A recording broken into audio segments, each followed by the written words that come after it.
Hey guys, প্ৰথমে আপনাক welcome কৰিছো জবেলা ডেস্ক ইউটিউব চেনেলত। তো মই আজি এই ভিডিঅ' আলোচনা কৰিম ন্যাশনাল হেল্থ মিশন or পৰা ৰিকুৱাৰমেন্টৰ কাৰণে শৰ্ট নোটিফিকেশন এটা আহিছে আৰু তাৰে কমপ্লিট ডিটেইলছ মই আপোনাক এই ভিডিঅ'ত প্ৰভাইড কৰিম। প্ৰথমতে আপুনি ভিডিঅ'টো কমপ্লিট চাই ল'ব, তাৰ পিছত যদি কোনো ধৰণৰ কোৱেশ্চন থাকে আপুনি এই ভিডিঅ'ৰ কমেন্ট সেকশনত কমেন্ট কৰি দিব। তো আহক দেৰি নকৰি আজি ভিডিঅ'টো আৰম্ভ কৰোঁ। তেতিয়াক প্ৰথমতে আপুনি যিকোনো ব্ৰাউজাৰত ওপেন কৰি ল'ব আৰু তাতে আপুনি সাৰ্চ কৰিব www.nis.assam.gov.in সাৰ্চ কৰিলে আপুনি ন্যাশনাল হেল্থ মিশনৰ যেটো অফিচিয়েল ওয়েবসাইট আছে তাতে আপুনি ভিজিট কৰিব পাৰিব। তেতিয়াক ন্যাশনাল হেল্থ মিশন ৰিকুৱাৰমেন্ট 2025 প্ৰথমতে আপোনাৰ ৰিকুৱাৰমেন্টৰ ওভাৰভিউ খিনি চাই লওক। অৰ্গানাইজেচন দি আছে ন্যাশনাল হেল্থ মিশনৰ পৰা আহিছে ৰিকুৱাৰমেন্ট খিনি।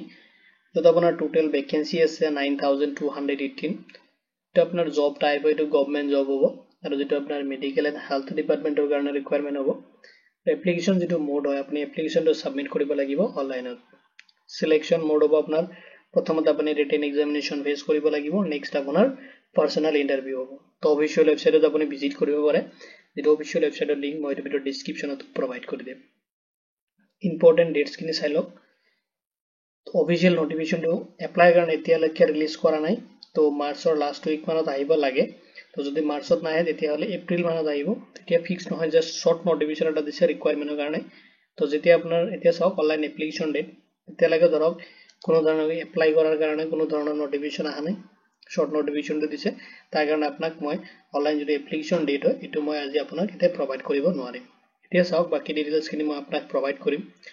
যদি আপোনাৰ তো ন্যাশনাল হেল্থ মিশনৰ যেটো ভ্যাকেন্সি ডিটেইলছ আছে আপোনাৰ পোষ্ট ওয়াইজ ডিটেইলছ খিনি মই আপোনাক প্ৰভাইড কৰিম। যেটো আপোনাৰ পোষ্ট কি পোষ্টৰ কাৰণে ৰিকুৱাৰমেন্ট হ'ব। প্ৰথমতে চাই লওক কমিউনিটি হেল্থ অফিচাৰৰ কাৰণে আপোনাৰ ৰিকুৱাৰমেন্ট হ'ব। নেক্সট আপোনাৰ আছে ষ্টাফ নাৰ্ছৰ কাৰণে ৰিকুৱাৰমেন্ট হ'ব। নেক্সট আপোনাৰ এনএমৰ কাৰণে হ'ব ৰিকুৱাৰমেন্ট। নেক্সট আপোনাৰ মেডিকেল অফিচাৰৰ কাৰণে ৰিকুৱাৰমেন্ট হ'ব।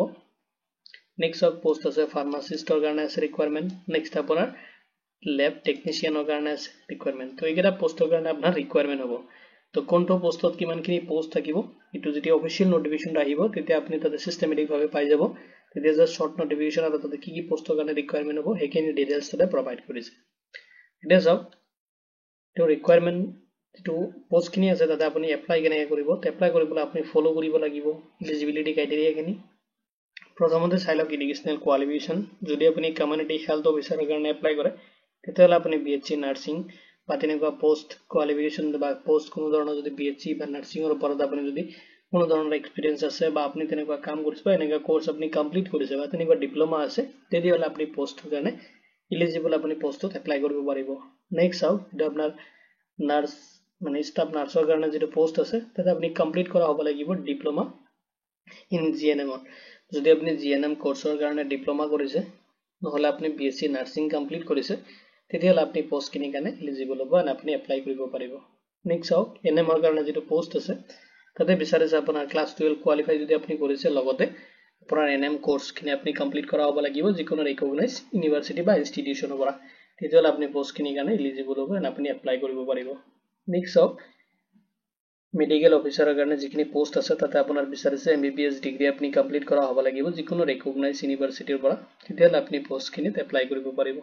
নেক্সট আপোনাৰ ফাৰ্মাসিষ্টৰ কাৰণে আপুনি কমপ্লিট কৰা হ'ব লাগিব ডিগ্ৰী বা ডিপ্লোমা। যদি আপুনি ফাৰ্মাসিৰ ওপৰত কমপ্লিট কৰিছে তেতিয়াহলে আপুনি পোষ্ট খিনিত এপ্লাই কৰিব পাৰিব।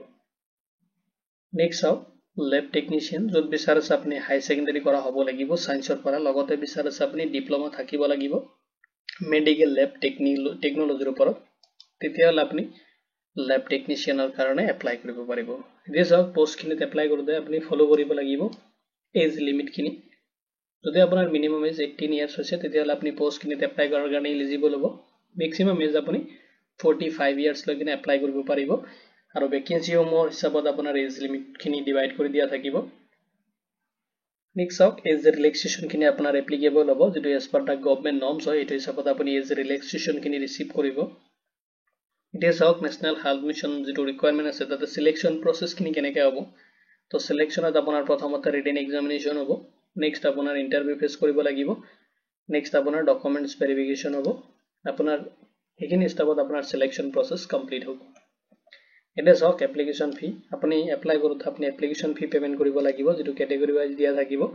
এটা চাওক জেনাৰেল ওবিসি বা যদি আপুনি ক্যান্ডিডেট হয় বা ইডব্লিউএস ক্যান্ডিডেট তেতিয়াহলে আপুনি 500 এটা পেমেন্ট কৰিব লাগিব যেটা আপনি থ্ৰু অনলাইনত কৰিব লাগিব যদি আপনি SC ST ক্যান্ডিডেট হয় তেতিয়াহলে আপনি পেমেন্ট কৰিব লাগিব 250 যদি আপনি PWD ক্যান্ডিডেট বা এক্স সাৰ্ভিসম্যান হয় তেতিয়াহলে আপনি কোনো ধৰণৰ এপ্লিকেশন ফি পেমেন্ট কৰিব নালাগে আৰু এপ্লিকেশন ফিটো আপোনাৰ যেটো অফিচিয়েল নোটিফিকেশন আছে সেইটো হিচাপত আপনি পেমেন্ট খিনি কমপ্লিট কৰিব লাগিব যেটো আপনি পেমেন্ট অনলাইনত কৰিব লাগিব যত আপনি ইউজ কৰিব পাৰে debit card credit card net banking through বা UPI আপনি থ্ৰু আপোনাৰ যেটো এপ্লিকেশন পেমেন্ট হয় হেকিনে আপনি কমপ্লিট কৰিব পাৰিব এটা সব পোস্ট খিনিত আপনি এপ্লাই কেনে কৰিব তো এপ্লাইৰ বেসিক ডিটেইলস মই আপোনাক এটা প্ৰভাইড কৰিম যেটো অনলাইন এপ্লিকেশনৰ যেটো অনলাইন এপ্লিকেশনৰ কাৰণে এতিয়ালৈকে পোৰ্টেল ওপেন কৰি দিয়া নাই তাৰ কাৰণে মই যে আপোনাক পোৰ্টেলত লৈ কিনে দেখাব নোৱাৰিম জাস্ট বেসিক ডিটেইলস খিনি মই আপোনাক প্ৰভাইড কৰিম যেটো প্ৰিভিয়াসলি ৰিকোয়াৰমেন্ট আছিল এটো হিচাপত সেম প্ৰসেছতে হ'ব বাট অলপ কিছুমান বস্তু টেকনিক্যালি অলপ আপডেট কৰি দিব তো তাৰে বেসিক ডিটেইলস খিনি মই আপোনাক এটা প্ৰভাইড কৰিম এটা সব প্ৰথমতে আপুনি ভিজিট কৰিব লাগিব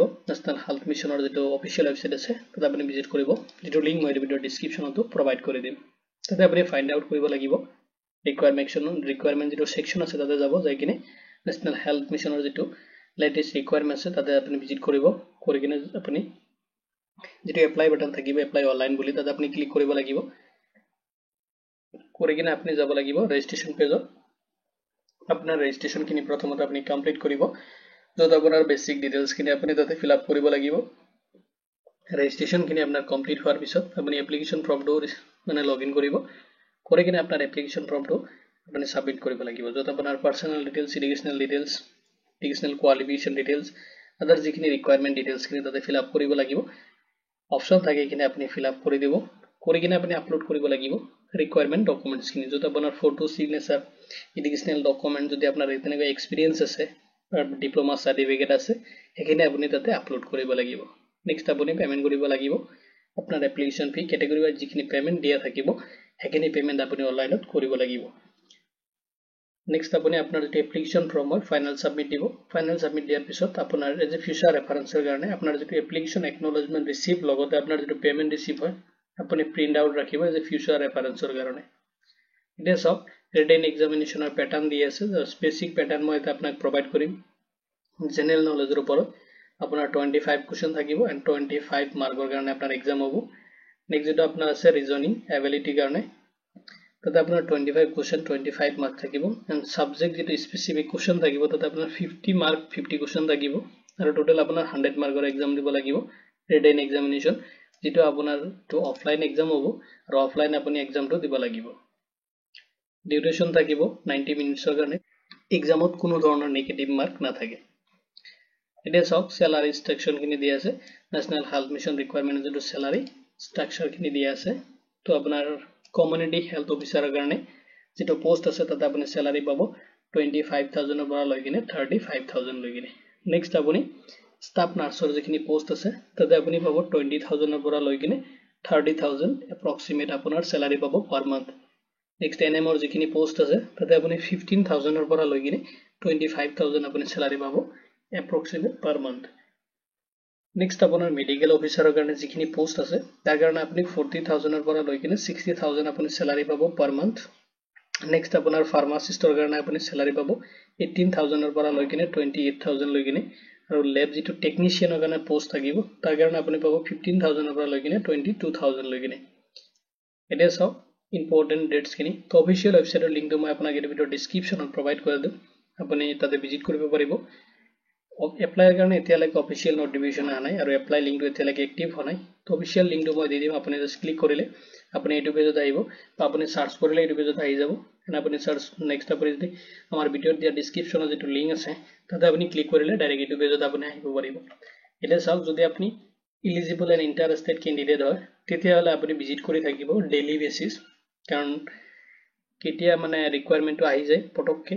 তো যদি আপুনি ইন্টারেস্টেড হয় এন্ড এলিজিবল ক্যান্ডিডেট হয় তাহলে চাও এটা আইব রিকোয়ারমেন্ট সেকশনত দিয়া আছে এটা আপনি জাস্ট ক্লিক কৰিব ক্লিক কৰি দিয়াৰ পিছত যেটো ৰিকোয়াৰমেন্ট সেকশন আছে এটো ওপেন হৈ যাব এটা চাও এখানে ইয়াতে ডিটেইলস খিনি দিয়া আছে অলৰেডি তো আপুনি প্ৰথমতে চাও যেটো ন্যাশনাল হেলথ মিশনৰ আসামৰ কাৰণে হ'ব ৰিকোয়াৰমেন্ট খিনি তো আপুনি ক্লিক হিয়াৰত ক্লিক কৰিব লাগিব তো ক্লিক হিয়াৰত ক্লিক কৰিলে নেগেটা পপআপ আহিব আপুনি ওকে কৰি দিব দিয়াৰ লগে লগে যেটো ৰিকোয়াৰমেন্ট পোৰ্টেল এটো ওপেন হৈ যাব আৰু লেটেস্ট যেটো ৰিকোয়াৰমেন্ট হয় এটো পেজতে আপুনি চেক কৰিব পাৰিব যদি আপোনাৰ ৰিকোয়াৰমেন্ট খিনি আহিব এটো পেজত ইতে আপডেট কৰি দিব তো আপুনি চেক কৰিব যদি আপুনি ইন্টাৰেস্টেড হয় যদি কোনো ধৰণৰ কোৱেশ্চন থাকে এইটো ভিডিঅ ৰিলেটেড আপুনি এইটো ভিডিঅ কমেন্ট সেকশনত কমেন্ট কৰি দিব। তো ভিডিঅটো চোৱাৰ বাবে ধন্যবাদ দি কিনে আজিৰ ভিডিঅ ইমানতে সামৰিছোঁ।